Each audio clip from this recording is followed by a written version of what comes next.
Hi everybody, this is Dr. Tufail from the Paragon Academy Badin, and I welcome you all in this free online English language teaching course.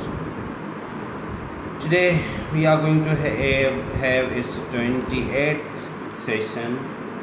आज हम इस free online English language course का जो 28वां session है, we are here again together to start with this session, and this session is particularly designed or specified to the issues or concepts of narration in English language, because this particular part needs great attention on the part of a learner, especially when it comes to your test, MATE, PMK, TK test, your job test.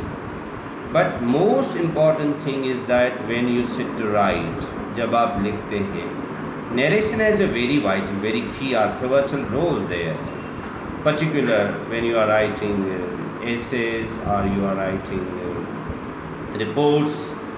Again, in report writing, so many statements are there what we need to present in this structure, in the indirect structure. वहाँ पे बहुत सी statements को जब हमें indirect में लिखना होता है तो we use it, and specially वो स्टूडेंट्स जो या कॉम्पिटिटिव एग्ज़ाम्स में होते हैं, वहाँ पे तकरीबन एक क्वेश्चंस आता है प्रेसी writing.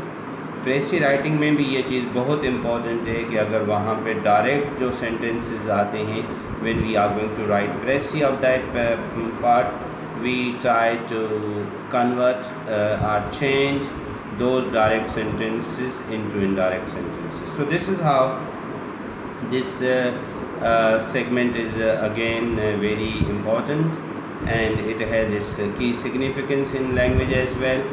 So today we will go for this session, and please if you can tell me that we are okay with the comments etc.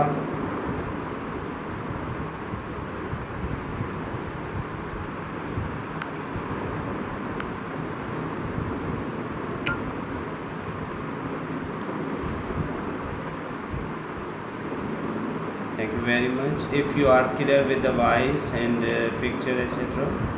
Okay, Ayaz, everything is okay? Thank you very much, Ayaz. So yes, everything is okay. Asghar, thank you very much. Thank you very much. I welcome you all for this 28th session. This will be this has been a long series. Zahid, thank you very much. Thank you. Zahid from Nido. Nice. Okay. Raheb Raza. Thank you, Raheb. So today's class we will talk about the issues of narration and direct, indirect, and why do I want to convert these things into direct and indirect. That's again something very important. So अब एक जो basic आज की class का मुद्दा है वो ये है कि अगर आपको कोई इसके बारे में कोई सवाल हो तो you can raise your questions और I will take those questions. Thank you, Mehak, and Ima. So thank you, Ima. Thank you, Mehak.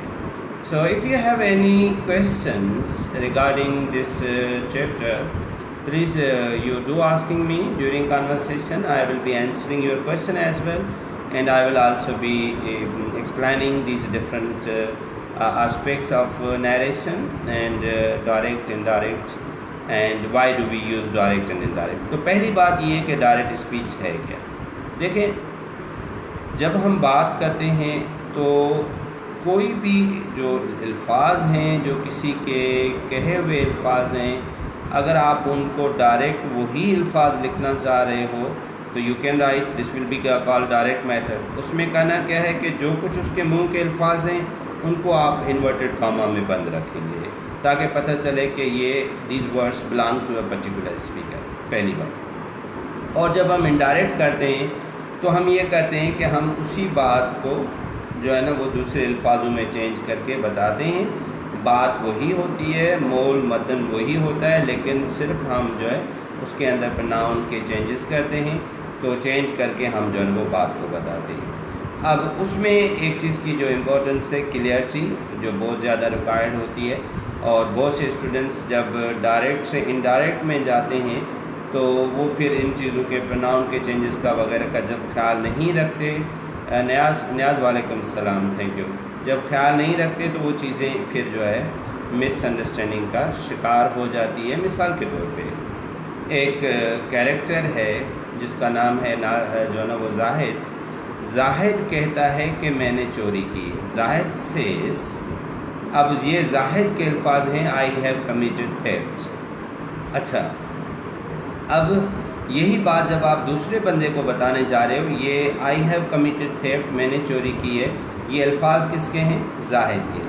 अब जब जाहिद यही बात जाकर दूसरे बंदे को बता रहा है कि जी क्या हुआ था, क्या कहा, जाहिद ने क्या कहा, तो आप ये कह रहे हैं कि जाहिद ने कहा कि, अब ज़्यादा तौर पे साथी क्या गलती करते हैं, वो कहते हैं जाहिद ने कहा कि, अब देखिए जाहिद उधर था जिसने ये बात कही थी कि मैंने चोरी की है, ये जाहिद के लफ्ज़ हैं।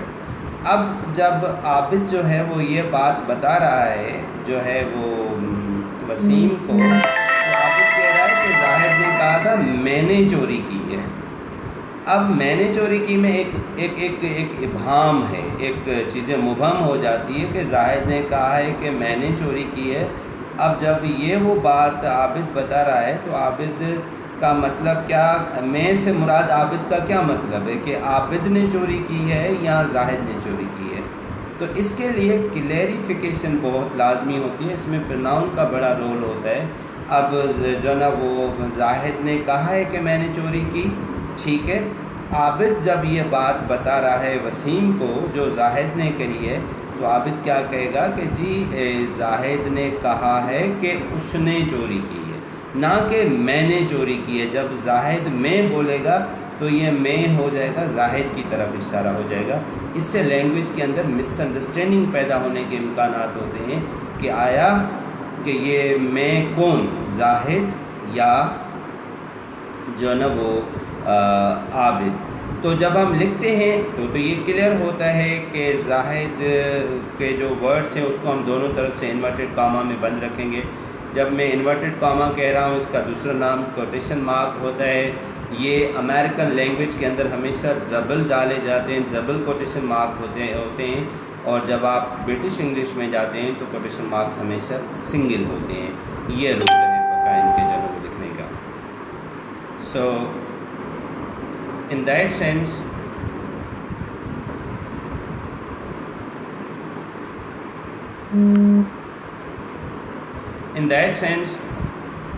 it is really crucial to understand the basic difference between direct and indirect. दूसरी बात जो उसमें मैंने आपको बताया कि उसमें आपको क्लैरिटी यूँ मिल जाती है कि हमें जो है इन दोनों की बात जो, तो जब लिख रहे होते हैं तो उसमें डायरेक्ट स्पीच कन्फ्यूजन नहीं पैदा करती, लेकिन अक्सर जब बोल रहे होते हैं तो फिर ये कन्फ्यूजन के इम्कान होते हैं, क्योंकि वहाँ पे ये इन्वर्टेड कामा आप दिखा तो नहीं सकते। तो बोलने में इनडायरेक्ट स्पीच को ज़्यादा यूज़ किया जाता है कि जाहिद ने कहा कि उसने चोरी की है, तो ये उस जो है ना वो ही जो है ना वो जाहिद का रिप्रेजेंटेटिव हो जाएगा। अब यहाँ पे अगर ये आप जाहिद के अल्फाज कोट कर रहे हैं कि जाहिद ने कहा कि मैंने चोरी की है, तो सुनने वाले के लिए ये कन्फ्यूजन होगी कि ये मैं जो है आया जाहिद के अल्फाज हैं या मैं जो बोल रहा है उसके अल्फाज हैं। उससे फिर ये मुराद होगी कि गोया जाहिद इल्ज़ाम लगा रहा है इस बोलने वाले पे कि मैंने चोरी की है।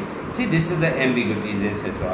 सो in our language needs clarity, the most important thing in a language that's clarity, and in that sense we help this direct and indirect, it plays very important role to understand how to get through this. Okay, so thank you very much for your attention and presence. Let us if you have any questions, it is okay, otherwise we would go to the topic directly, and this topic basically will help us to understand direct and indirect and its other things well.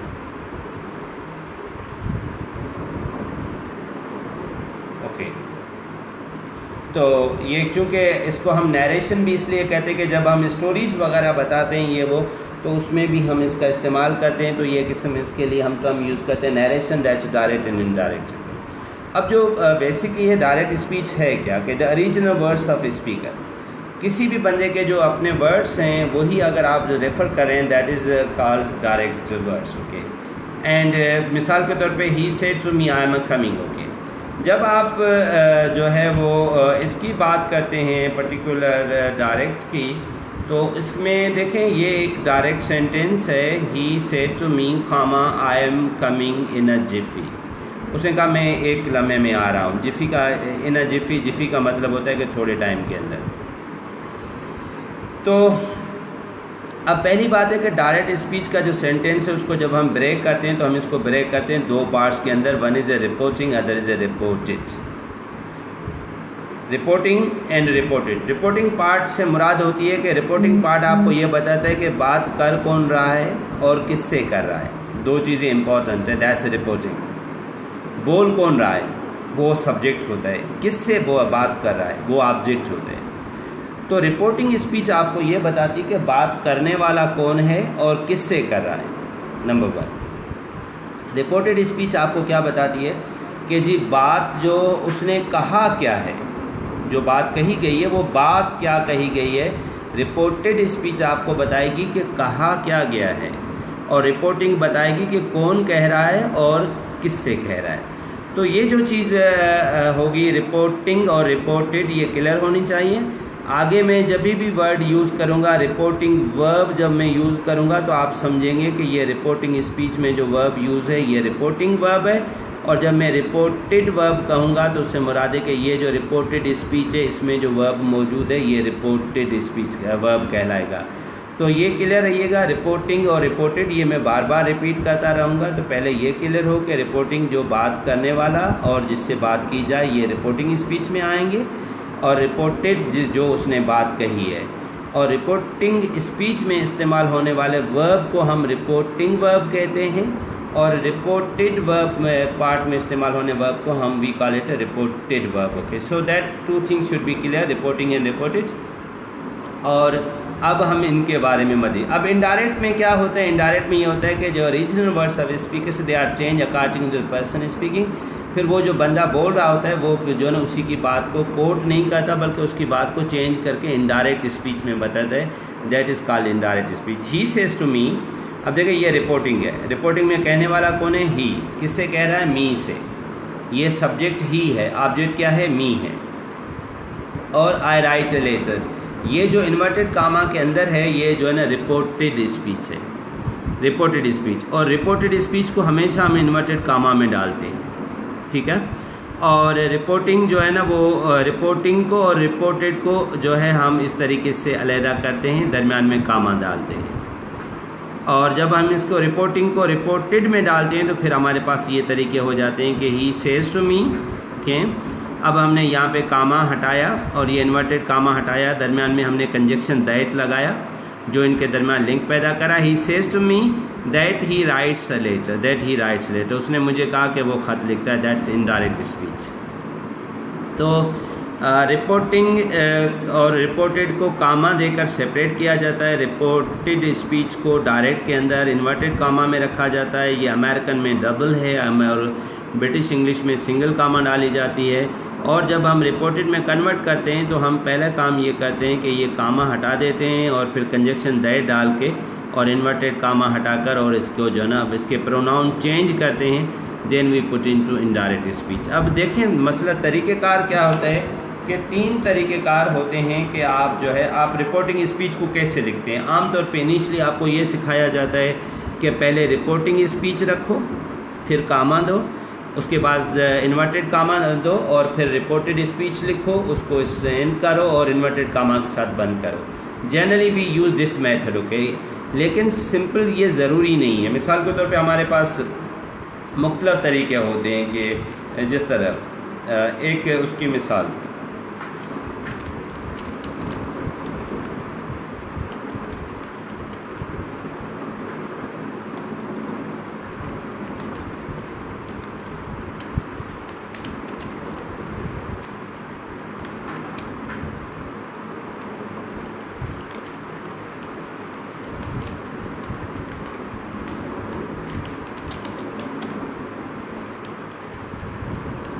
अब ये देखें, एक ये तरीका है reporting और reported को लिखने का।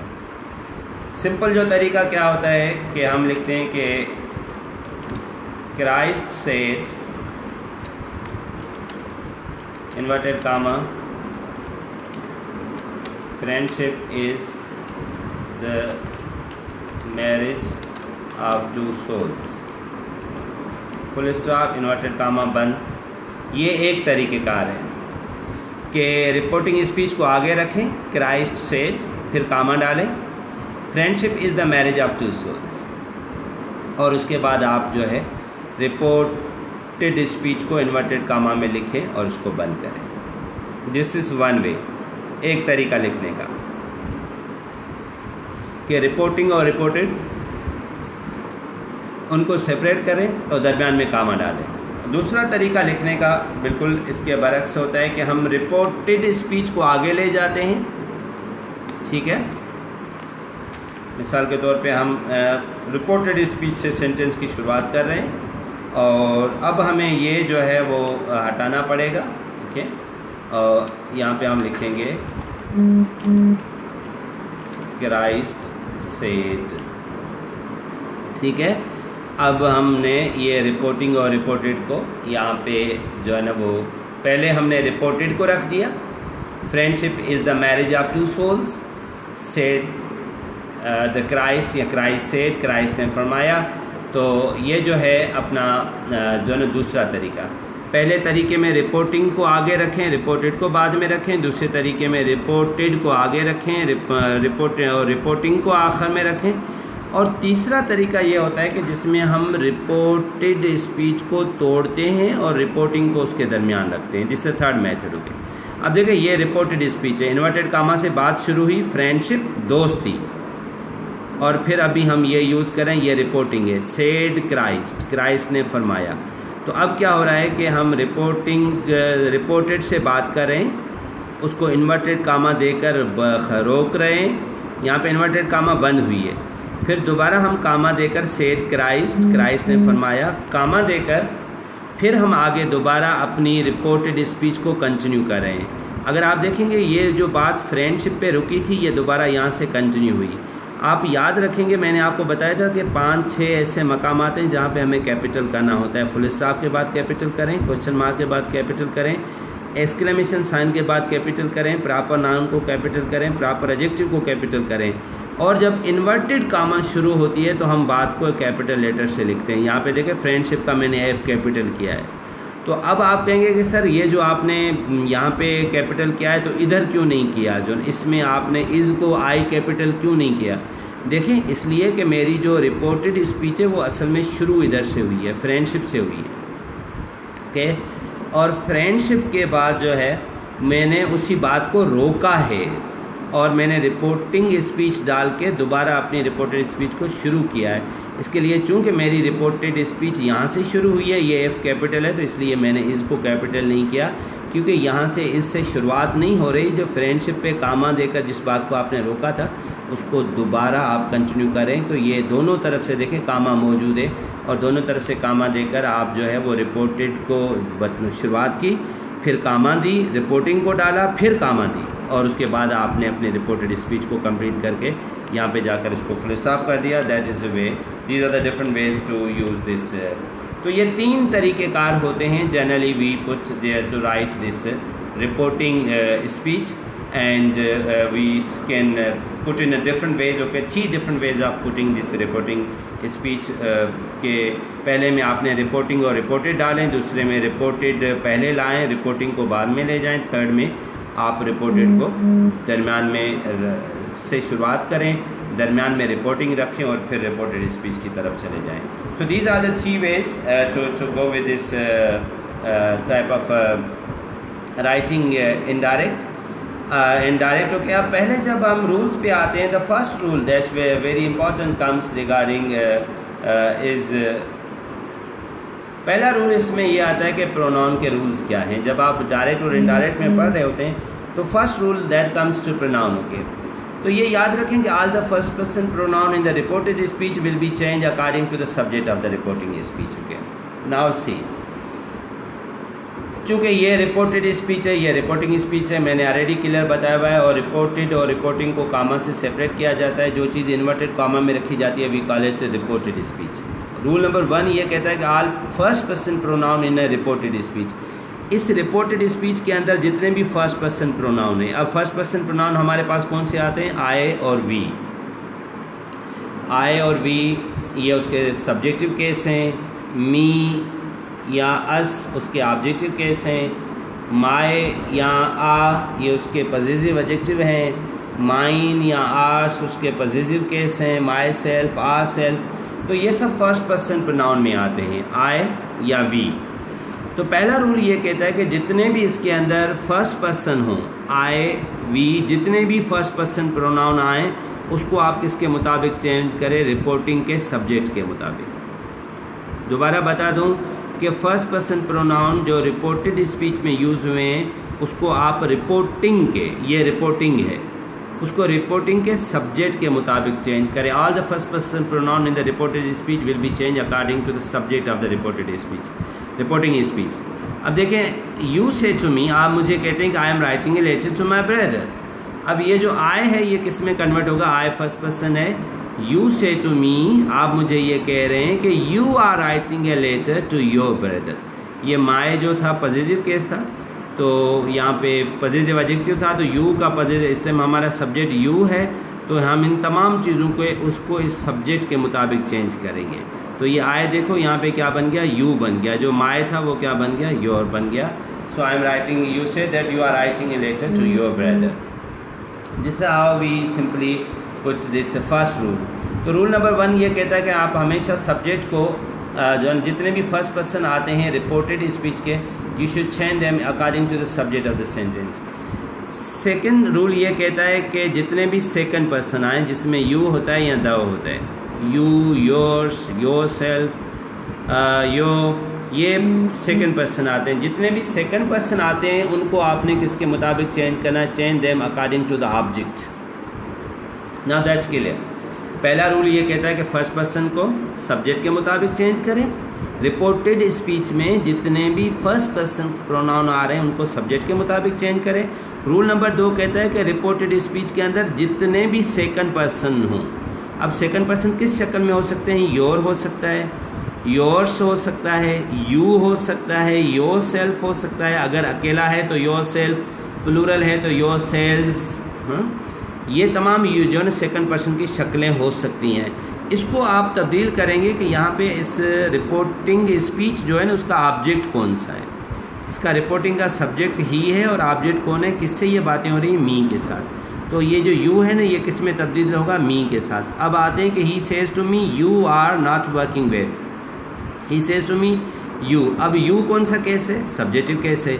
अच्छा, हमने इसको किसके मुताबिक तब्दील करना है? जो है ना वो रिपोर्टिंग के ऑब्जेक्ट के मुताबिक, और रिपोर्टिंग का ऑब्जेक्ट इस टाइम क्या है? मी है।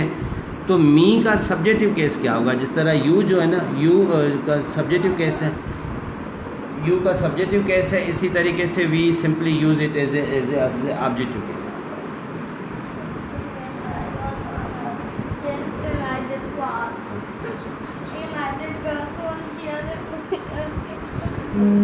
So he says to me you are not working well, he says to me that I am not working well। तो ये जो you है that will get converted into I। अब you सब्जेक्टिव केस था तो me का subjective case क्या बना? I जो ना। मैं समझता हूँ कि मैं आपको प्रोनाउन का वो यहाँ पे मैं खोल के रखूँ, एक मरतबा वो टेबल हमारे सामने हो ताकि ये जो चीज़ें डिस्कस हो रही हैं थोड़ी आपको याद सामने रहे।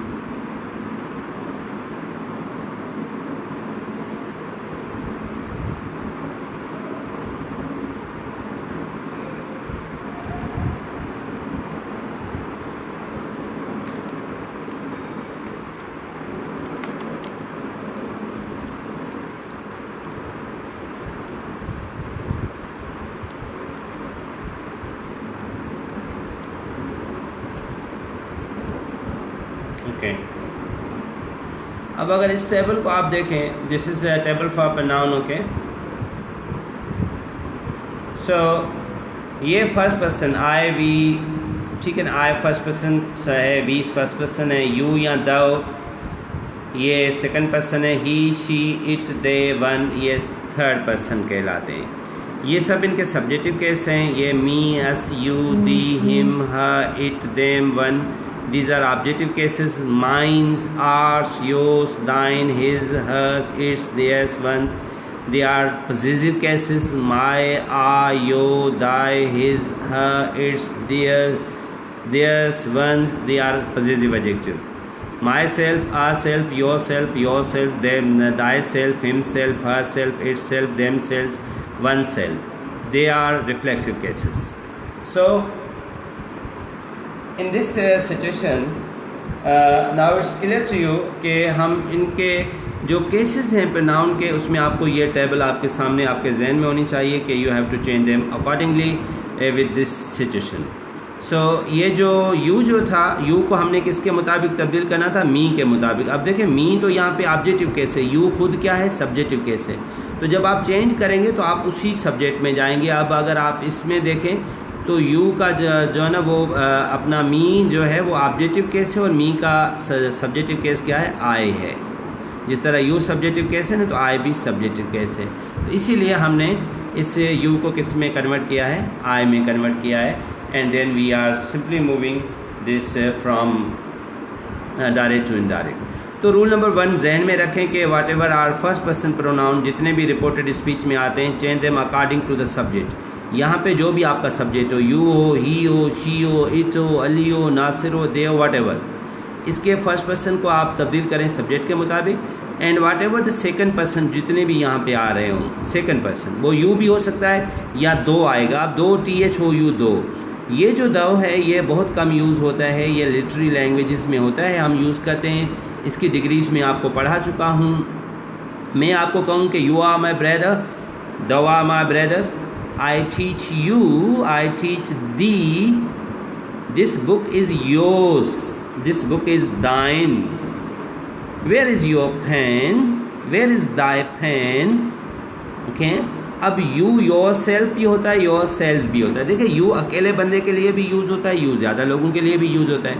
जब you अकेला होता है तो yourself होता है, और you जब ज़्यादा बंदों के लिए यूज़ होता है तो yourself होता है। इन द सेम में thyself जो हम यूज़ करते हैं ये भी यही होगा, thyself भी होगा तो thyself भी होगा। Depend that whether you are using singular or plural, it would be same. So rule number, और तीसरा रूल ये कहता है कि जब भी आपके पास प्रोनाउन जो हैं, all the third person pronoun is reported speech will remain unchange, और जितने भी इसके अंदर रिपोर्टेड स्पीच के अंदर थर्ड पर्सन होंगे दे चेंज नहीं होंगे। थैंक यू वेरी मच शेरोज प्लीज़। ये चेंज नहीं होंगे। He says to me they are okay, they are okay, okay. जब आप उसको इनडायरेक्ट में भी करेंगे तो आप थर्ड पर्सन प्रोनाउन को चेंज नहीं कहेंगे। तो हमने पहली बात ये सीखी अभी तक कि डायरेक्ट के जो है ना दो पार्ट होते हैं, एक रिपोर्टिंग एक रिपोर्टेड। रिपोर्टिंग हमें ये बताती है कि बात करने वाला कौन है और किससे बात कर रहा है। रिपोर्टेड हमें ये बताती है कि बात क्या हो रही है। इसमें रिपोर्टिंग के अंदर जो वर्ब यूज़ होता है हम उसको रिपोर्टिंग वर्ब कहते हैं, और जो रिपोर्टेड स्पीच के अंदर वर्ब यूज़ होता है हम उसको रिपोर्टेड वर्ब कहते हैं। दूसरी बात, हमने प्रोनाउन के 3 रूल सीखे कि नरेशन के अंदर फर्स्ट पर्सन जो है ना रिपोर्टेड स्पीच के अंदर जितने भी फर्स्ट पर्सन इस्तेमाल हों आप उसको सब्जेक्ट के मुताबिक चेंज करते चले जाएं, और जितने भी उसके अंदर सेकंड पर्सन यूज़ हों आप उसको ऑब्जेक्ट के मुताबिक चेंज करते जाएं, रिपोर्टिंग के ऑब्जेक्ट के मुताबिक चेंज करते जाएं। और जितने भी थर्ड पर्सन इस्तेमाल हों तो आप उनको चेंज नहीं करेंगे, वो वैसे के वैसे रहेंगे, third person will not change. तो पहली बात ये प्रोनाउन के रूल्स की थी। अब आते हैं टेंसेस के जो रूल्स उसमें इस्तेमाल होते हैं। अब देखिए पहली बात ये है कि when the reported verb is either in a present और future tense there will be no change in the tense of a reported verb. जब आपका रिपोर्टिंग, ये है रिपोर्टिंग, जब रिपोर्टिंग वर्ब, अब हम आ गए रिपोर्टिंग वर्ब पे, ये वो कौन सा वर्ब है जो रिपोर्टिंग स्पीच के अंदर वो यूज़ होगा, that is called reporting verb. जो रिपोर्टेड स्पीच के अंदर यूज़ होगा we would call it reported verb. So when the reporting verb is in a present और फ्यूचर, अगर ये प्रेजेंट में हो या फ्यूचर में हो तो आप रिपोर्टेड वर्ब के अंदर कोई तब्दीली नहीं करेंगे, it would remain same, you will not change the reported verb. She says to me, अब रिपोर्टिंग वर्ब क्या है? Says. You are a painstaking student. आप बड़े मेहनती और बड़ी तगदो करने वाले स्टूडेंट्स हैं। अब जब इनडायरेक्ट में जा रहा है तो क्या हो रहा है कि she says to me that, she says to me that. अब देखिए दैट लगाकर हमने ये इन्वर्टेड कामा हटाया और ये कामा ख़त्म किया। अब रिपोर्टिंग और रिपोर्टेड को मिलाने लगे। दैट आई एम, यू कौन सा है? जो है ना वो सेकंड पर्सन है, और सेकंड पर्सन किसके मुताबिक तब्दील होता है? ऑब्जेक्ट के मुताबिक। हमारा ऑब्जेक्ट इस टाइम क्या है? मी। अब यू सब्जेक्टिव केस है तो मी का सब्जेक्टिव केस क्या होगा? I am a painstaking student.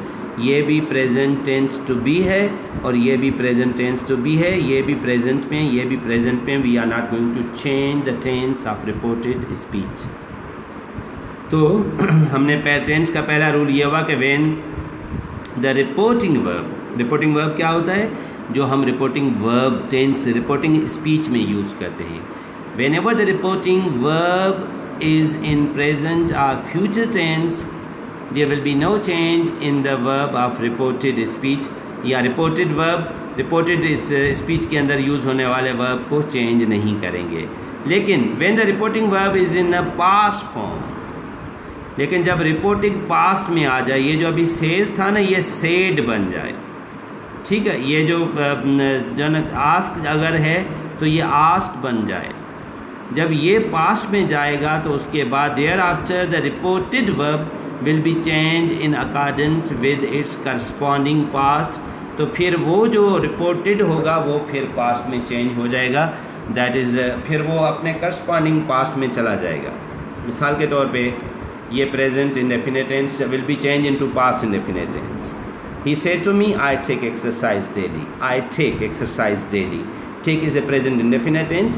He told me that she took exercise daily.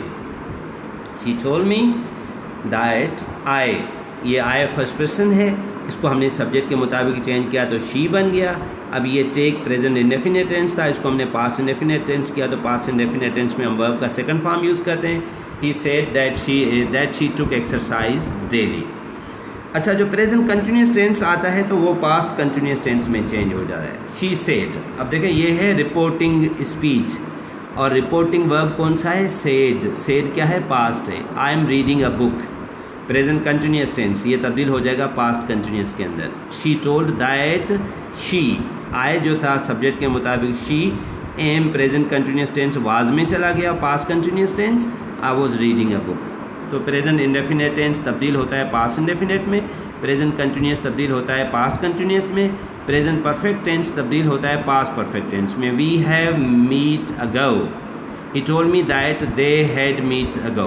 अब देखिए यहाँ पे एक बात देखें, नोट करें, यहाँ पे एक टेक्निकल चेंज हो गया आपके सामने।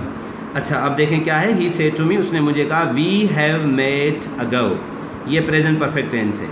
और जो रिपोर्टेड स्पीच है उसका सब्जेक्ट क्या है? वी है। वी है। वी कौन सा है? जो ना वो फर्स्ट पर्सन आता है, और आई और वी फर्स्ट पर्सन में आता है। अब फर्स्ट पर्सन किसके मुताबिक तब्दील होता है? सब्जेक्ट के मुताबिक। अब हमारा इस टाइम सब्जेक्ट क्या है? ही है। ही क्या है? ही है थर्ड पर्सन लेकिन सिंगुलर है। और वी क्या है? वी हमेशा प्लूरल के लिए यूज़ होता है। तो ही चूँकि थर्ड पर्सन सिंगुलर था, अब हमें प्लूरल चाहिए, तो मैंने यहाँ पे देखें क्या किया है, इसको किस में कन्वर्ट किया है? दे में। दे क्या है? दे जो है ना वो थर्ड पर्सन का प्लूरल है। अब यहाँ पे हम ही नहीं रख सकते थे। We have met ago, he told me that they had meet before. Ago को हम तब्दील करते हैं बिफोर के अंदर। तो present tense past indefinite, present indefinite past indefinite में, प्रेजेंट कंटिन्यूस पास्ट कंटिन्यूस में, present perfect past perfect past continuous perfect में, और इसी तरीके से present perfect continuous tense will be change into past perfect continuous tense. She said to me you ate N okay, they said to me we have been searching you since morning, they told me that they had been searching me since morning.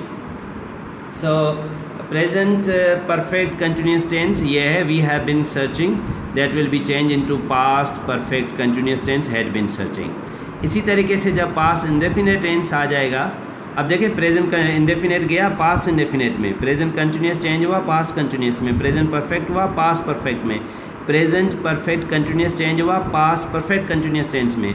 अब जब past indefinite खुद आता है तो ये तब्दील हो जाता है पास्ट परफेक्ट टेंस के अंदर। और जब आप लिख रहे होते हैं प्रीसीज वगैरह, उसमें जब आप टेंसेस को चेंज कर रहे होते हैं तो क्या उस टाइम आप इन तमाम रूल्स को रख का ख्याल कर रहे होते हैं? कभी भी नहीं।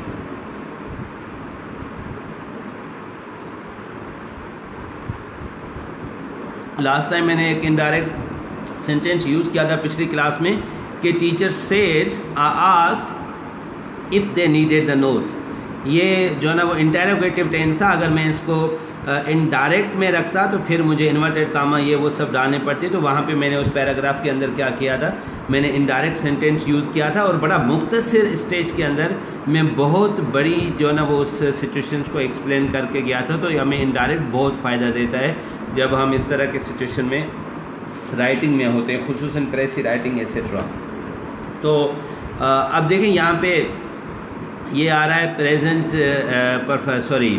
Past indefinite tense, you ate an apple, ये तब्दील हो गया पास्ट परफेक्ट टेंस में, I had eaten an apple. फिर पास्ट कंटिन्यूस तब्दील होता है पास्ट परफेक्ट कंटिन्यूस टेंस में, she told him I was waiting for you, I was waiting past continuous tense. Subject आए है तो किसके मुताबिक चेंज होगा? जो है ना फर्स्ट पर्सन है, फर्स्ट पर्सन हमेशा रिपोर्टिंग के सब्जेक्ट के मुताबिक चेंज होगा। शी सेड को हमने टोल्ड में कन्वर्ट किया, she told him that she, आए चला गया सब्जेक्ट में तो शी बना। हैड ये वाज था ना पास्ट कंटिन्यूस टेंस, अब ये पास्ट जो है ना वो परफेक्ट कंटिन्यूस टेंस में चला गया, she had been writing for him. Past perfect जब आएगी, अब दोबारा बता दूँ, प्रेजेंट इंडेफिनेट टेंस चेंज हुआ पास्ट इंडेफिनेट में, प्रेजेंट कंटिन्यूस चेंज हुआ पास्ट कंटिन्यूस में, प्रेजेंट परफेक्ट कंटिन्यूस चेंज हुआ past continuous past perfect tense में, फिर present perfect continuous tense change हुआ पास्ट परफेक्ट कंटिन्यूस टेंस में, पास्ट इंडेफिनेट टेंस चेंज हुआ पास्ट परफेक्ट टेंस के अंदर, और पास्ट कंटिन्यूस चेंज हुआ पास्ट परफेक्ट कंटिन्यूस टेंस के अंदर। अब जब पास्ट परफेक्ट खुद आएगा तो दैट वुड रिमेन अनचेंज्ड, अब ये चेंज नहीं होगा। Raji had gone before I read, had gone, so this had gone is a past perfect tense, it would remain changed, it would remain unchanged, okay. Then you go to this past perfect continuous tense, ये भी change नहीं होगा, same रहेगा, it will remain same, it will not change। अच्छा, will जो है वो would में, shall जो है वो should में, can जो है वो could में, और may जो है ना वो might में तब्दील हो जाएगा respectively। He said me I shall go, he told me that he would go, he would go। और इसी तरीके से she will write a letter, okay, the she would write a letter, will would में change होगा, can could में change होगा, may might में change होगा। तो ये टेंसेस के चेंजेस थे। मैं दोबारा इन चेंजेस को वाइंड अप करता हूँ। मैंने आपको प्रोनाउन के चेंजेस बताए कि रिपोर्टिंग में जो भी रिपोर्टेड स्पीच है उसमें जितने भी फर्स्ट पर्सन आते हैं उनको रिपोर्टिंग के सब्जेक्ट के मुताबिक चेंज करें, और जितने भी इस ये रिपोर्टिंग रहे इसमें जितने भी फर्स्ट पर्सन आ जाएं, फर्स्ट पर्सन रिपोर्टेड में आ जाएं, इसको रिपोर्टिंग के सब्जेक्ट के मुताबिक चेंज करें। जितने भी रिपोर्टेड के अंदर सेकंड पर्सन आ जाएं उसको रिपोर्टिंग के ऑब्जेक्ट के मुताबिक चेंज करें, और थर्ड पर्सन प्रोनाउन को ना छेड़ें, उसको सेम रहने दें। नंबर 1, टेंस के अंदर अगर ये प्रेजेंट है या फ्यूचर है तो आप रिपोर्टेड के वर्ब के साथ कोई छेड़छाड़ नहीं करेंगे, इट वुड रिमेन सेम। लेकिन जब ये रिपोर्टिंग का वर्ब पास्ट में है तो फिर रिपोर्टेड का वर्ब अगर प्रेजेंट इंडेफिनेट होगा तो ये पास्ट इंडेफिनेट में, प्रेजेंट कंटिन्यूस पास्ट कंटिन्यूस में, प्रेजेंट परफेक्ट पास्ट परफेक्ट में, present perfect continuous past perfect continuous में, फिर पास्ट सिंपल टेंस तब्दील होगा पास्ट परफेक्ट में, पास्ट सिंपल कंटिन्यूस टेंस होगा पास्ट परफेक्ट कंटिन्यूस टेंस में, और पास्ट परफेक्ट टेंस चेंज नहीं होगा, past perfect continuous tense change नहीं होगा। विल वुड में, शैल शुड में, कैन खुद में, मे माइट में, ये चेंज हो जाएंगे। These are the relevant changes regarding narrations. और इसके अलावा जो हम अदर चेंजेस में जब बात करते हैं तो जब भी रिपोर्टिंग के अंदर ये चीज़ें आ जाती हैं then we simply also make other changes as well. कुछ चीज़ें हम और भी उसके अंदर कर देते हैं, ये वुड फॉलो के। अब देखिए अगर रिपोर्टिंग में दिस आ जाए ना, that will be converted into that. अगर आप कहेंगे he said this is my pen, तो हम कहेंगे कि he told that was his pen. That, this will be change into that, these would be changed into those, now will be changed into then, ago would be changed into before। come, ये note किया करें, मैं दोबारा बता रहा हूँ। खम, जब खम आता है तो हमें क्या करना होता है, खम जब आता है तो हम अक्सर जब उसको चेंज करते हैं डायरेक्ट से इनडायरेक्ट में, तो हमें खम को गव में चेंज करना होता है। He said I am coming, he said I am coming। indirect में क्या होगा, he told that he was going, he told that he was going। coming would be change into going। I am coming present continuous tense जाएगा past continuous tense में, तो I am coming, he is coming। अब ये he was जो ना वो is was में चला जाएगा, he was coming going में चेंज हो जाएगा। तो जब ये सेंटेंस हम चेंज करेंगे कि he said I am coming, he told that he was going। so yeah, you must remember this thing। thank you very much for greetings। okay, उसके बाद here would be changed into there, there, there, pronounce it there, there। hence would be changed into thence। hither, come hither will be changed into thither। Hither thither कम use होता है, here there ज़्यादा use होता है, लेकिन hair और there के sense में ही हम यूज़ करते हैं हिदर थिदर को, लिटरली कभी कभार सेंटेंसेस में आ जाते हैं। 10 would be change into same way, so या same way. Today will be change into that day या same day. Tonight would be change into that night और the same night. Yesterday will be change into the previous day और last day. Yesterday अगर direct में आएगा तो indirect में हो जाएगा प्रीवियस डे या last day. Tomorrow would be change into next day, और day before yesterday would be change into day before the previous day या day before the last day. और इसी तरीके से day after tomorrow would be change into the day after the next day या day after the following day, आने वाला दिन, next day या फॉलोइंग डे। तो ये हम जो है इनडायरेक्ट में यूज़ करते हैं इसके लिए जो। अब ये वो सेंटेंसेस थे जो टेंसेस के चेंजेस आपने देखे, आपने प्रोनाउन के चेंजेस देखे, और जब सेंटेंसेस इंटेरोगेटिव होते हैं या एम्परेटिव सेंटेंसेस होते हैं तो इसमें थोड़ी बहुत चेंजेस आती हैं। अब हम उनको भी देखते हैं कि what is the rules for जो एम्परेटिव सेंटेंसेस। एम्परेटिव सेंटेंसेस वो होते हैं जहाँ पे हुक्म दिया जाता है, कमांड दी जाती है, तो हम ये वर्ड यूज़ करते हैं। अब जो सेड होगा ना, रिपोर्टिंग में जब सेड आए और आगे सेंटेंस के अंदर हुक्म हो, तो जब आप इनडायरेक्ट में जाएंगे तो आप सेड को कन्वर्ट करेंगे एक सूटेबल वर्ब के साथ जो वहाँ पे सिचुएशन को जाहिर करता हो। अगर हुक्म दे रहा है तो आप आर्डर और कमांड लगा दें। अगर रिपोर्टेड स्पीच में रिक्वेस्ट कर रहा है तो आप रिक्वेस्ट लगा दें। अगर रिपोर्टिंग स्पीच में मना कर रहा है कि दरवाज़ा ना खोलना तो आप फॉरबिड लगा दें। ठीक है, हमें एक सूटेबल वर्ड चुनना होता है, और वो सूटेबल वर्ड्स कौन से हैं, यहाँ पे थोड़ी बहुत आपके पास लिस्ट मौजूद है कि आप you can use command, order, forbid, tell, desire, reprimand. Reprimand क्या होता है कि जब कोई भी सीनियर बाला ऑफिसर अपने जूनियर या मातहत को जो है ना वो वार्निंग देता है, रेप्रीमांड करता है कि अगर आज के बाद ये किया तो मैं ये कर दूंगा, तनख्वाह काट दूंगा, फ्लैग करूंगा, जिससे रेप्रीमांड। एडमोनिश जो होती है, हम लोगों को जो है ना वो डांटते हैं या उनको जो है ना वो उनकी गलतियों के ऊपर जब हम उनकी सर्जन्स करते हैं तो सर्जन्स करने को हम एडमोनिश कहते हैं। थ्रेट करना, किसी को वार्न करना, तो एक ये वर्ड है। और रिक्वेस्ट के लिए हम वर्ड रिक्वेस्ट यूज़ करते हैं, इम्प्लोर यूज़ करते हैं। इम्प्लोर का मतलब है अर्ज करना, अर्ज या बिसीच।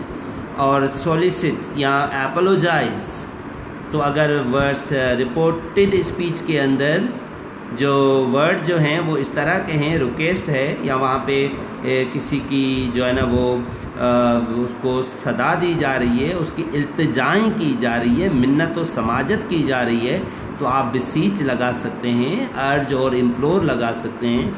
नॉर्मल सेंस में रिक्वेस्ट है तो आप ये कर सकते हैं। अगर गलती पे माफ़ी मांगी जा रही है तो आप एपोलोजाइज़ कर सकते हैं, तो ये वो वर्ड यूज़ कर सकते हैं। और एडवाइस अगर कोई मशवरा दे रहा है तो एडवाइस लगा सकते हैं, सजेस्ट लगा सकते हैं, काउंसल लगा सकते हैं, फॉरवर्ड लगा सकते हैं। और रिपोर्टेड जो वर्ब होता है उसको आप इन्फिनेटिव में चेंज करें, having preposition to before it.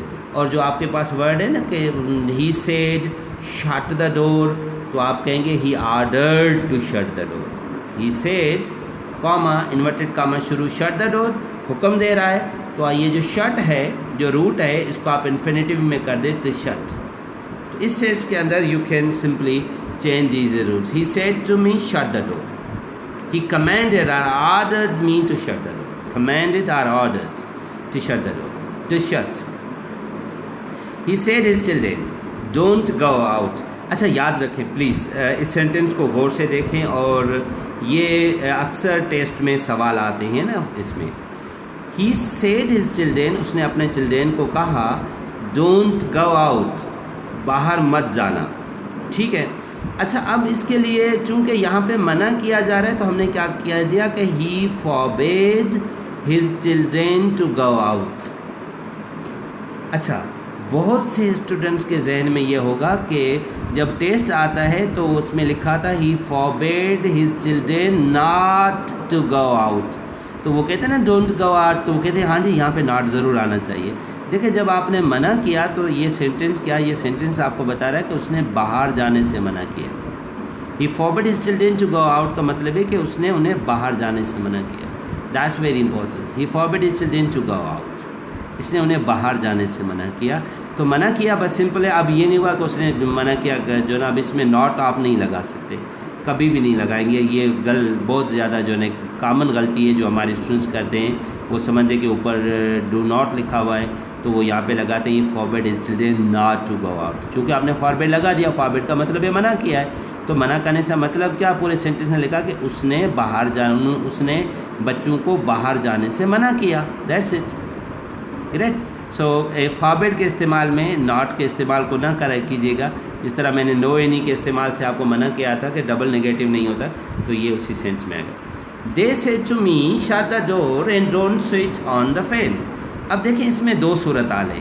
पहली सूरत हाल है कि शट द डोर, ठीक है, and don't switch on the fan. फिर दूसरी एडवाइस है, पहला आर्डर है, दूसरा एडवाइस है, तो दो सिचुएशंस हैं। अब इन दो सिचुएशंस वाले रिपोर्टेड स्पीच को कैसे टैकल किया गया है? दे ऑर्डर्ड, पहला शट द डोर था ना, they ordered me to shut, ये शट जो इम्परेटिव था इसको हमने इन्फिनेटिव का, that they ordered me to shut the door, they further forbade. अच्छा अब जो उसमें आप एडिशनल कर रहे हैं तो आप क्या करें, आप एक दूसरा सेंटेंस बना रहे हैं कि दे फर्दर फॉरबेड, क्योंकि इसमें मना किया जा रहा है पंखे खोलने से। They further forbade me to switch on the fan, मज़ीद उन्होंने फ़ैन को स्विच ऑन करने से रोका। अब इसमें हमने ऑर्डर्ड लगाया और फर्दर लगाकर हमने फॉरबेड लगाया। एक आर्डर था और एक एडवाइस थी, दोनों के लिए हम सूटेबल वर्ब रिपोर्टेड में वर्ब डाल के हमने उसको क्लियर कर दिया। He said to me fetch me a glass of water please. अब ये सिंपल रिक्वेस्ट है, तो he requested me to fetch me a glass of water, उसने इल्तिजा की कि मुझसे पानी पिला। So that is a report that is a simple request है और इम्परेटिव सेंटेंसेस। तो ये इम्परेटिव सेंटेंस के अंदर हम क्या करते हैं कि हम ये देखते हैं कि उसके लिए हमें कौन सा वर्ब लगाना चाहिए। क्या हमें शट जो है ना वो ऑर्डर लगाना चाहिए, इम्प्लोर लगाना चाहिए, फॉरबेड लगाना चाहिए और जो है ना वो सजेस्ट करना चाहिए। जो भी वर्ड है आप वो लगाएंगे और वर्ब को इन्फिनेटिव में तब्दील करके बाकी उसके प्रोनाउन के चेंज करके, टेंस को चेंज करके आप जो है ना इम्परेटिव सेंटेंसेस को चेंज करते हैं। अब आते हैं इंटेरोगेटिव सेंटेंस में। इंटेरोगेटिव सेंटेंसेस के अंदर क्या होता है, वही है, इसमें जो वर्ड यूज़ होते हैं, जो हम सवाल के लिए हम आस्क लगाते हैं, इनकार लगाते हैं, डोमेन लगाते हैं, तो ये वो वर्ड हैं जो हम यूज़ करते हैं। और दूसरी बात, एक पहली बात, change interrogative statement into assertive one. अच्छा जो आपके वहाँ पे सेंटेंसेस होते हैं, मिसाल के तौर पे आप कहते हैं कि डू यू प्ले क्रिकेट, तो इसको आप अफर्मेटिव में कर दें कि you play cricket, do you play cricket, indirect में क्या होगा, यू प्ले क्रिकेट। या अगर ये है कि उसने कहा था कि where are you going, where are you going, क्योंकि वेयर के बाद आपने हेल्पिंग वर्ब रखना है ताकि सवाल बने। और इसको अगर आप अफर्मेटिव बनाएंगे तो क्या हो जाएगा, where you are going, who is your brother, ये सवाल है, हु योर ब्रदर इज़, जो आपका भाई है, ये अफर्मेटिव स्टेटमेंट है। वेयर डू यू प्ले, कहाँ पे आप खेलते हो, वेयर यू प्ले, जहाँ पे आप खेलते हो, ये जो है ना वो हम इनडायरेक्ट में यूज़ करते हैं। तो जो सवाल होते हैं, इंटरोगेटिव स्टेटमेंट्स होते हैं, उनको हम असर्टिव बना देते हैं, और जो क्वेश्चन मार्क होता है वो हम ये रिप्लेस करते हैं फुल स्टॉप के साथ। दोबारा रिपीट कर रहा हूँ, चूँकि जब इंटरोगेटिव सेंटेंस होगा तो रिपोर्टेड स्पीच का खात्मा क्वेश्चन मार्क पे हो रहा होगा। अब हम क्वेश्चन स्टेटमेंट को चेंज कर रहे हैं, असर्टिव में अफर्मेटिव कर रहे हैं, तो हम जो है ना उसमें फिर उसको जो है ना वो क्वेश्चन मार्क को फुल स्टॉप के साथ चेंज करेंगे। कामा जो आ जाएगा हम उसको रिमूव करेंगे, इन्वर्टेड कामा को, और इसमें हमें कोई कंजक्शन डालने की ज़रूरत नहीं है। आपको पता है कामा और इन्वर्टेड कामा किसके दरमियान आता है, रिपोर्टिंग और रिपोर्टेड स्पीच के दरमियान, और कामा आता है, और जो रिपोर्टेड स्पीच होती है वो पूरी के पूरी इन्वर्टेड कामाज में लिखी जाती है, और हम यहाँ पे इन दोनों को हटा देते हैं। That becomes a kind of a interrogative sentence. अब interrogative sentence pronoun like which, who, what, whose, whom are interrogative adverb like why, who, wh, where and when would remain same। हम सवाल दो तरीक़ों से करते हैं। एक तो हम सवाल करते हैं जहाँ पे हम या तो इंटरोगेटिव प्रोनाउन यूज़ करते हैं या इंटरोगेटिव एडवर्ब यूज़ करते हैं। Interrogative pronoun is that which is your book, who is your father, what is your plan for tomorrow, ये सब इंटरोगेटिव प्रोनाउन है। और फिर हम इंटरोगेटिव एडवर्ब यूज़ करते हैं, why are you coming to Badin, how will you play, where do you live, when do you study, ये जो एडवर्ब है। तो अगर आप इंटरोगेटिव प्रोनाउन या इंटरोगेटिव एडवर्ब लगा रहे हैं जो WH फैमिली से शुरू होते हैं, ये तमाम WH से शुरू होते हैं सिवाय हाउ को छोड़कर ना, ये वाहिद हाउ है, बाकी तकरीबन जितने भी होते हैं ये WH फैमिली है जो क्वेश्चन में काम देती है। वुड रिमेन सेम, तो इसके अंदर जो है हम ये देखेंगे कि अगर ये आए हुए हैं तो इसको आप चेंज नहीं करेंगे। अगर आपने इंटरोगेटिव स्टेटमेंट्स बनाई है फाइनाइट वर्ब के साथ, do, does, did, has, have, has, can, may, आपने ये जो मॉडल वर्ब या ये फाइनल वर्ब बनाकर जिसके साथ आपने जो है ना वो बनाया है, इसको सवाल बनाया है, तो फिर ये होगा कि इसको आप चेंज करेंगे इफ़ या वेदर के साथ। If or whether, as does it suit, जो भी आपको सूट करता हो, तो इसको आप चेंज करेंगे जो है इफ़ और वेदर के साथ, लाइक दिस। अब मैं ये आपको इसकी डिटेल में जाने से पहले मैं दोबारा आपको उसकी तरफ ले जाता हूँ जो मैंने लास्ट क्लास के अंदर आपको एक वीडियो दिखाई थी, जिसमें वो टीचर आया था और उस टीचर ने जो है ना वो पैसों को मरोड़ा था, और बाद में उसने जो है ना वो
ओके हेयर यहाँ पे देखें मैंने ये सवाल यूज़ किया था, if they need, he draws A note bill and ask. अगर इसी को मैं रिपोर्टेड में लिखता तो मैं क्या कहता, and he ask his students, फिर ये कामा लिखता, और फिर मैं ये कि इसको करता कि क्या होता, मैं थोड़ा ये आपको लिख कर दिखाऊँ शायद आपको समझ में आ जाए। ही आस्क हिज स्टूडेंट्स, ये अपने स्टूडेंट से पूछता है, यहाँ पे फिर मैं क्या करूँगा, कामा दूँगा और इन्वर्टेड कामा शुरू, डू यू, क्योंकि अभी ये वो स्टूडेंट्स है ना, तो मैं क्या कहूँगा, डू यू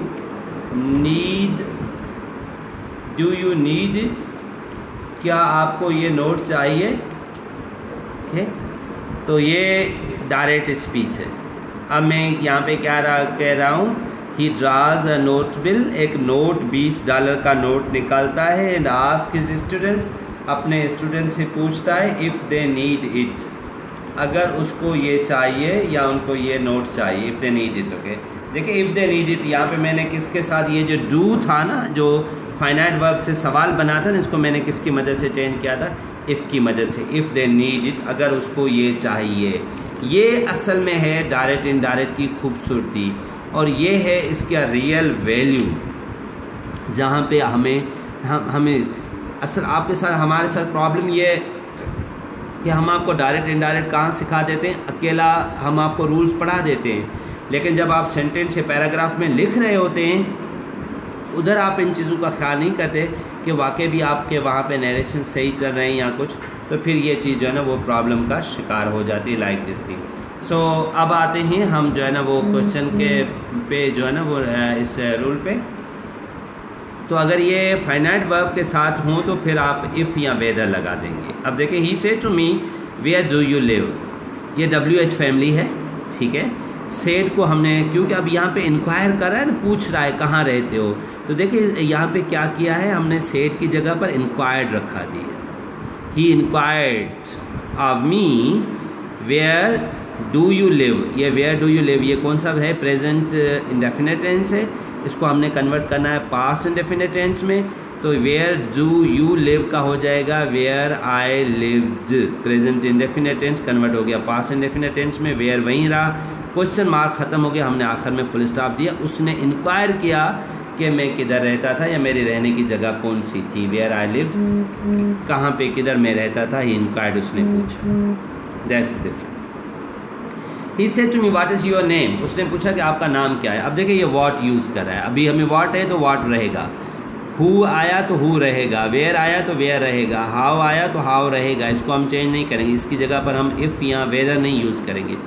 इफ़ वेदर हम तब यूज़ करेंगे जब फाइनाइट वर्ब आ जाएंगे, do, does, is, am, are, has, have, had, may, might, can, could, फिर हम इसको जो है ना वो चेंज करेंगे। So well, he said to me what is your name, हम कहेंगे he asked me what my name was. अब देखिए मज़े वाली बात है, ही आस्क्ड मी, अगर यहाँ पे हम वाज रखते हैं ना तो फिर सवाल बन जाता है ना, what was my name, no, सवाल तो बनाना ही नहीं है ना। अब हमने इस स्टेटमेंट को अफर्मेटिव में कन्वर्ट करना है, तो हमने क्या कहा, ही asked me what my name was. इससे भी अगर ब्रीफ कर दें तो आप ये कह दें कि he asked my name, that's it, okay, ये भी सही है, ये गलत नहीं है। उसने मेरा नाम पूछा, उसने कहा, मुझसे कहा कि what is your name, he asked my name, उसने मेरा नाम पूछा। और यही कारण होती है कि हमें प्रेसी में क्यों फ़ायदा दे जाती है कि ये देखें 1 2 3 4 5 6 7 8 वर्ड्स हैं, और ये नीचे कितने वर्ड्स हैं, 4 वर्ड हैं, 50% आपके वर्ड्स कम हो गए, बात वही होगी, he asked my name, he asked my home address. तो इनडायरेक्ट के अंदर जब हम कन्वर्ट करते हैं तो उस बात को जो ना मुख्तस भी हो जाती है और मखसूस भी हो जाती है और मुख्तसर भी हो जाती है। अब आते हैं, how did you play this match, ये सवाल है। ही asked me how I had, how did you play, कौन सा टेंस है, पास्ट इंडेफिनिट टेंस, किस में हो जाएगा, पास्ट परफेक्ट टेंस में तब्दील होगा।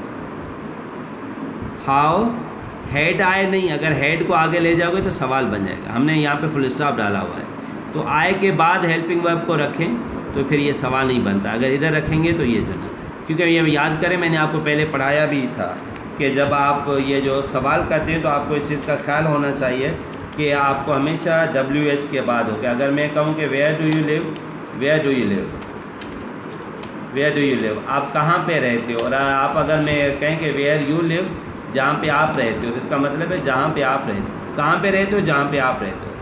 हाउ विल यू प्ले, आप कैसे खेलोगे, हाउ यू विल प्ले, जिस तरह आप खेलोगे। अब देखिए ये यू विल को हम इधर ले जाते हैं, सब्जेक्ट के पीछे ले जाते हैं तो ये सवाल नहीं बनता है, जब इसको विल को सब्जेक्ट के आगे ले आते हैं तो सवाल बना है। हाउ विल यू प्ले, आप कैसे खेलोगे, हाउ यू विल प्ले, जिससे आप खेलोगे। Where will you go, where will you go, आप कहाँ जाओगे, okay, where you will go, where you will go, जहाँ आप जाओगे। Look at this, where you will go. अब यू के बाद हम विल को रख रहे तो पॉजिटिव बन जाएगा, यू के आगे ले आओगे विल को, यहाँ वेयर का यू के आगे ले आओगे तो फिर ये सवालिया बन जाएगा। That's really different and very very much interesting.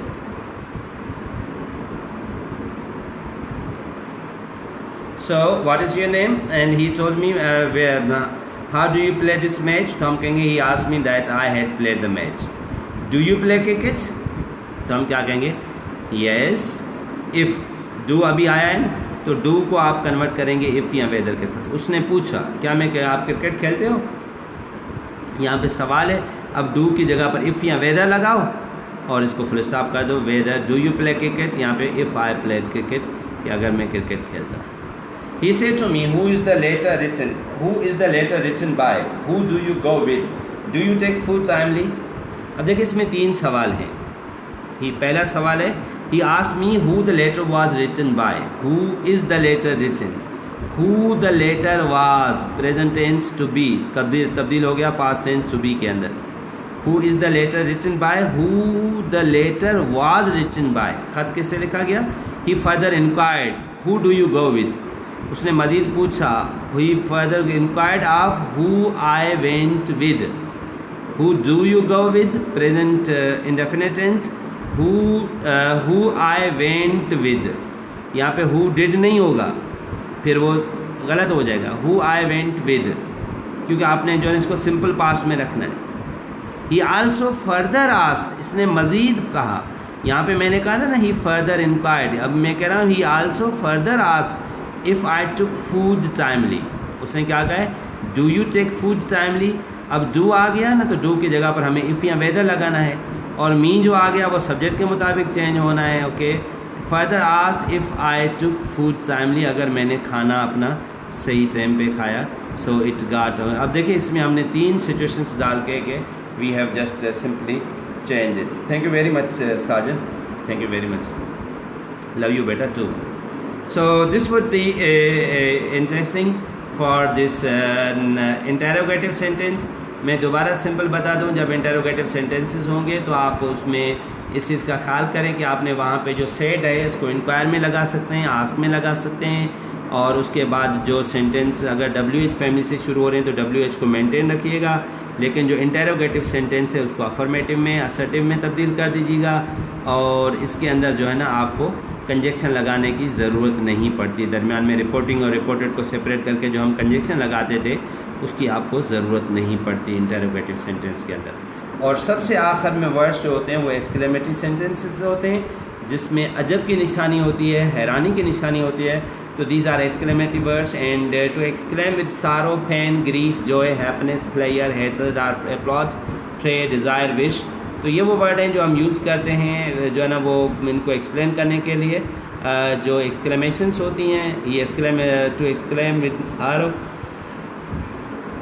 अगर वहाँ पे अलेस है तो आप उसको कन्वर्ट करें कि ये एक्सक्लेम्ड विद सारो, ये एक्सक्लेम्ड विद पेन, ये exclaimed with Joy and grief, इस तरीके से। इसमें आपने कंजक्शन दैट को डालना होगा। Thank you very much sir Babu, most welcome, thank you. इसमें आपने कंजक्शन दैट को डालना होगा। Follow all the rules pertaining to changing tense and pronoun, बाकी जो टेंस और उसके चेंजेस है वो सेम रहेंगे। अब देखिए this is a reporting sentence. He said alas he is dead now, इसने कहा कि वो डेड है, alas he is dead now. अब देखिए अलेस क्या किस चीज़ की निशानी है, दुख की निशानी है, तो हम कहेंगे ही एक्सक्लेम्ड। ये सेड पास्ट है ना, तो हम एक्सक्लेम नहीं लगाएंगे, exclaimed. He exclaimed with grief. अगर यहाँ पे खुशी की चीज़ अलामत होती हरा, तो हम कहते ही एक्सक्लेम्ड विद हैप्पीनेस। अगर यहाँ पे नफ़रत की अलामत होती थू, तो हम कहते ही एक्सक्लेम्ड विद हेटर्ड। अगर यहाँ पे पेन की अलामत होती कि आउच, तो हम कहते ही एक्सक्लेम्ड विद पेन। इस तरीके से आप इसको यूज़ कर सकते हैं। That he was dead then, he is dead now, he is dead now, he exclaimed with grief that he was, he is present tense to be, he was past tense to be।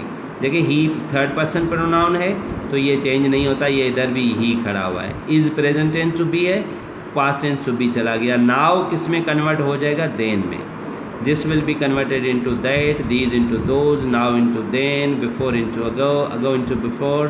ठीक है, तो इस तरह जो है हम exclamatory sentences को change करते हैं. The beggar said may you live long. अब मे क्या कर रहा है, दुआ दे रहा है ना, तो हम क्या कहते हैं, बेगर विश्ड, प्रेड, दुआ मांगी, wished me to live long. उसने दुआ मांगी कि मैं तवील ज़िंदगी गुजारूँ. देखिए यहाँ पे विश लगाकर हमने पूरे सेंटेंस मे को, इस पूरी को चेंज कर दिया. He wished me to live long, वो जो मे जो था ना उसकी जगह पर हमने विश लगा दी, अब हट गया. लिव लॉन्ग को हमने इन्फिनेटिव बनाकर the beggar wished me to live long. That's amazing. She said to me well done. उसने क्या कहा, well done. Well done inverted comma में है, आप इनडायरेक्ट में सिंपल कह दें कि शी अप्लॉडेड मी. अब ये वेल डन हम कब कहते हैं, वेल डन हम तब कहते हैं जब किसी को दाद दे रहे होते हैं ना, तो अप्लॉड का मतलब होता है दाद देना और तारीफ़ करना. This is applauded, she applauded me. So this is how we can just change this tenses. Okay, she said to her, hurrah we have won the match, and she exclaimed with joy that they had won the match. Hurrah खुशी की अलामत है, तो इसको हमने convert किया है into indirect. Okay, and we have used she exclaimed with joy. तो this chapter was specified, today's class was specified to narration. और काफ़ी अरसे के बाद दोबारा ये बेसिक चीज़ें पढ़ाने का मौका मिला था, क्योंकि जब से यूनिवर्सिटी टीचिंग में गए हैं तो फिर ये सिलसिला नहीं रहा था इन चीज़ों को डिस्कस करने का. Most often we teach other subjects, literature and theories and debates and discussions, but this was very nice to talk to you all. तो आज का ये 28वां सेशन था ऑलमोस्ट, और इन 28 सेशंस में मैंने ये कोशिश की थी कि इस कोविड-19 के दौरान जितने भी हमारे स्टूडेंट्स घरों में बैठे हुए तो उनको थोड़ा बहुत कोई मवाद, कोई मटीरियल हम पहुँचा सकें, ताकि उनकी बिल्कुल जो स्टडीज़ एक तरीके से सीज़ होकर रह गई है, तो कम से कम उनका इन तालीम या इसके साथ एक सिलसिला जुड़ा रहे. और मेरी समझ में हमें पढ़ाना नहीं आता, हमें कुछ नहीं आता, और किसी बड़ी चीज़ की कोई दावा कुछ नहीं है. सिंपल ये है कि इस लोगों के लिए अपने तहे दिल से जो कुछ आप कंट्रीब्यूट कर सकते हैं, हमारे पास देने के लिए और तो कुछ भी नहीं था, लेकिन ये जो थोड़ी बहुत चीज़ें थीं तो वो हमने आपकी कोशिश गुजार कर दी हैं. तो इस आज की इस क्लास के साथ ये जो हमारा बेसिक सेशन है वो ओवरऑल कंप्लीट हो चुका है. जो इसके बेसिक टॉपिक्स थे वो ऑलमोस्ट हमने कवर कर चुके हैं.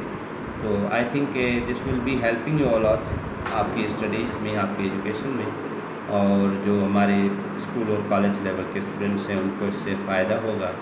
बाकी जो यूनिवर्सिटी के स्टूडेंट्स हैं उनके लिए हम अलहदा बेसिक क्लासेस ले रहे हैं और उनके वीडियोज़ वगैरह, तो वो सिलसिला एक अलहदा है. तो अब इसमें आपके कोई क्वेश्चंस हों, what you want to ask, you are most welcome, and I would be glad to answer your question. Otherwise we would end this session here with blessing and best wishes. Thank you very much, Mr. Zahid, for these wonderful comments. I'm glad to see you all.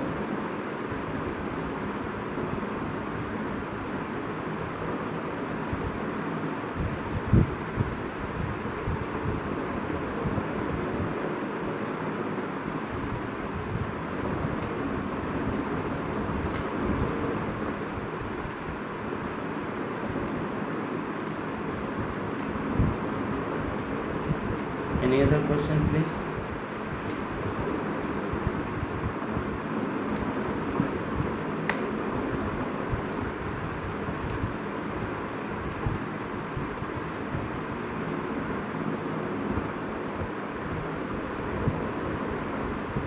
Okay, तब तक हम एक छोटी सी video देखते हैं, और फिर अगर आपके क्वेश्चंस होंगे तो आई विल टेक इट.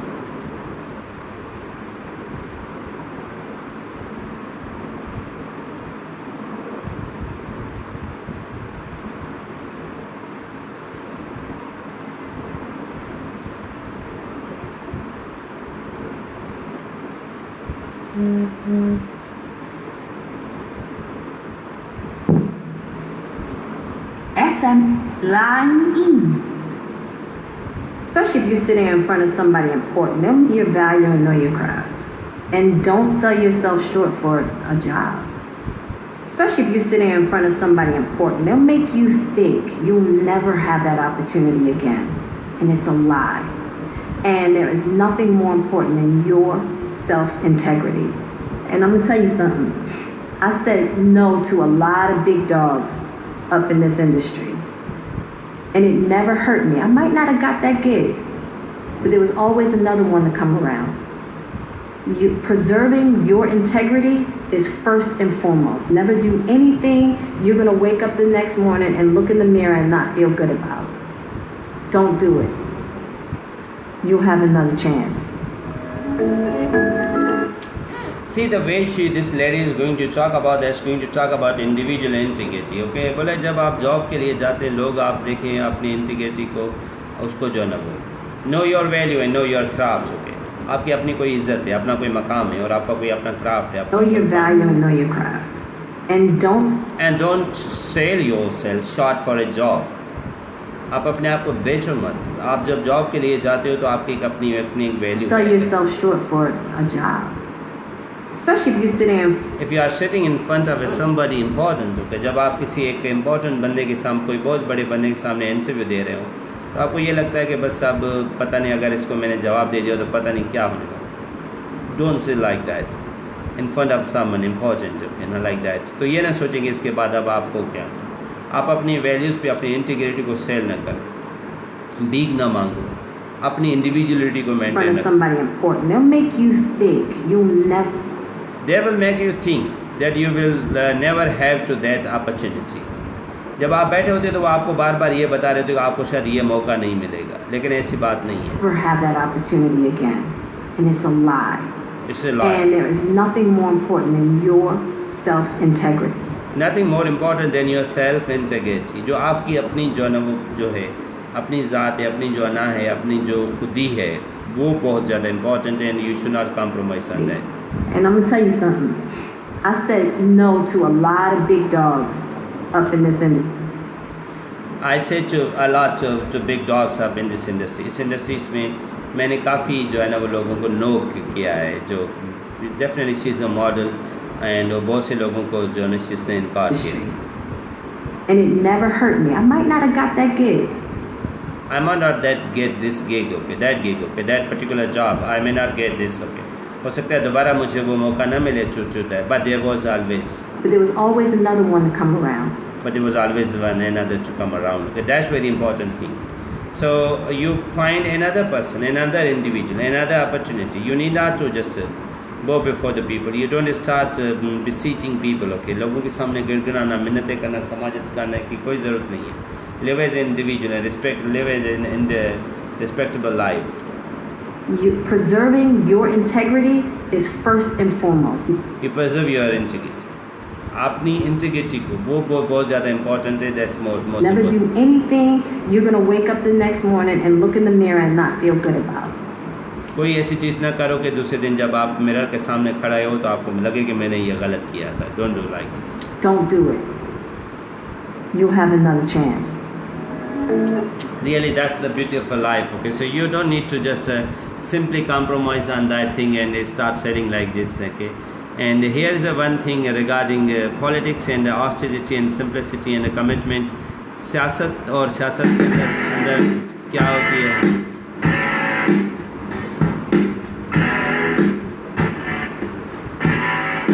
अच्छा, स्वीडिश पार्लियामेंट के पास सिर्फ 3 कारें हैं. They are only use for official occasions. कोई ऐसा सरकारी कोई वाक़या होता है तो उसके लिए ये 3 कारें यूज़ होती हैं. Swedish MPs are expected to use public transports. इनके जो MPA वगैरह ये होते हैं, MPMN वो सरकारी जो गाड़ियाँ वो यूज़ करते हैं. पब्लिक ट्रांसपोर्ट यूज़ करते हैं. कोई भी पर्सनल जो है ना वो नहीं. They are issued a yearly ticket. Okay, उसके साल का पूरा टिकट उनको दे दिया जाए. अच्छा, 1957 तक they were not paid for their job और तब तक तो उनको पैसे भी नहीं मिलते. Now they get about this is 40,000, that is almost $4,300 per month. ये उनके हमारे जो प्राइमरी स्कूल के टीचर्स के सैलरी से भी कम है.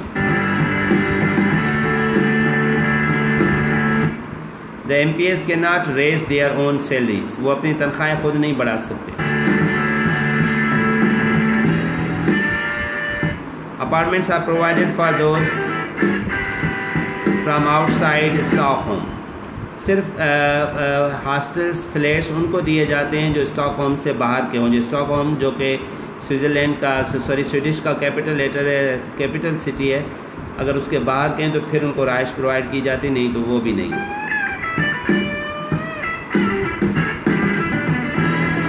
और ये वो उनके एक कमरे वाले ये फ्लैट हैं जिसमें वो रहते हैं. ये एक MPA का घर होगा.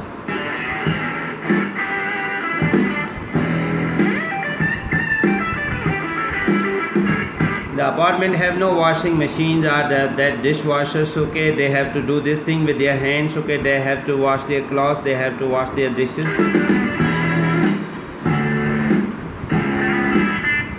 And they are even not allowed to invite their friends, etc., to enjoy this official.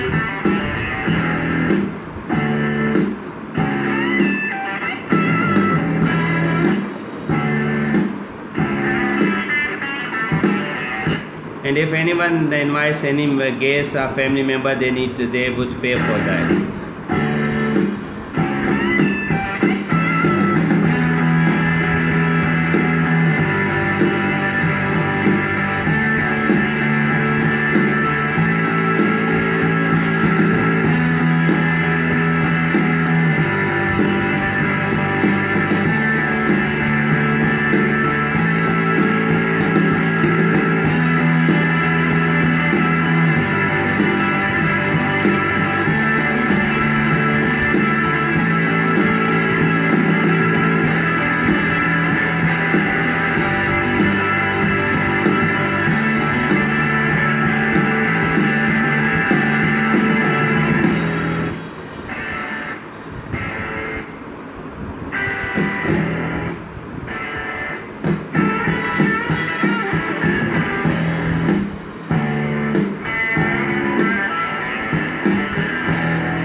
So you can see that here what is there. Okay, they cannot enjoy these all perks and privileges what we all leaders have.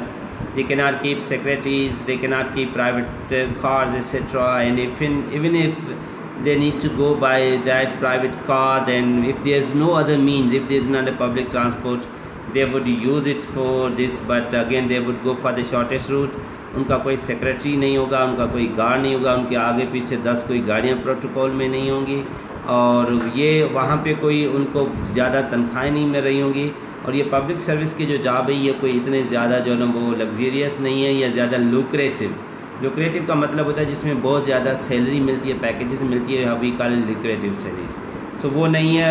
In crisis के अंदर they are the leaders and they work for their people. Okay, so you can imagine that why these nations are going ahead and how they are able to live a respectable and meaningful life as compared to us. But then again, when you look at our political system or in our system, we find that we exhaust our revenues and our resources on these means which are not that much important, whereas a public good and public improvement remains always questionable, or it remains questioned. Nobody talks that. So this was simply a kind of short clip in order to steer to your vision. इसका मतलब ये था कि आपके शऊर के अंदर का एक थोड़ी सी जो है ना वो झलक दिखलाई जाए कि वेयर डू वी स्टैंड, हम कहाँ खड़े हैं, where the other nations are, और दूसरी कौमें कहाँ खड़ी हैं, how can we emerge as a most successful nation, and what thing we need, what type of a leader we need, what type of a transparency we need, and how can we curb and control this corruption and all other unfair means used in the political system, etc. So this was very nice to talk to you all, and I'm grateful for this wonderful last sessions of this series, and hope so we would remain in touch. And because we are moving now another course what we have announced, and if we will get that good deal of number of students there, then we would proceed it. And you take good care of yourself. COVID is in very in a extreme situation, so please don't take it light.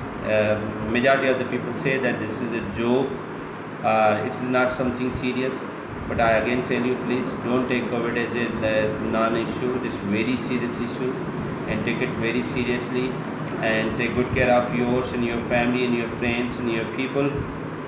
And this is how we would continue this journey. So thank you very much. May God bless you.